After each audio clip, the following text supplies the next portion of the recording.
Okukola okulabula kuno Minisita omubeezi ow'ebyenjigiriza ebisookerwako Dr. Joyce Moriko Kaducho abadde ayogerako eri abalondoozi b'amasomero okwetoloola eggwanga nga bakuŋŋaanidde ku Silver Springs Hotel mu Kampala mu musomo ogw'ennaku ebbiri ogwabategekeddwa ba UNEB nga beetegekera ebibuuzo ebyakamaliriza eby'ekibiina ekyomusanvu omwaka guno. Minisita Kaducho ategeezezza nti wakyaliwo okusoomoozebwa kw'amaanyi okw'okubba ebigezo ng'olukwe olumululukibwa okuviira ddala ku zi disitulikiti ate awamu abakulira amasomero bakola olukujju n'abakuuma ebigezo. Orders are, if in case there are loopholes, that's where we want to tighten the knot.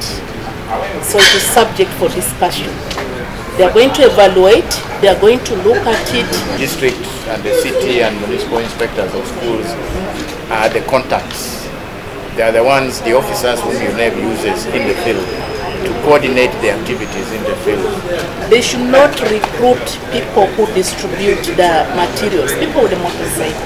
If you now go for somebody who can, I have a motorcycle, you recruit me so that I can deliver the material. Already you are getting compromised. That some of these people do not have integrity.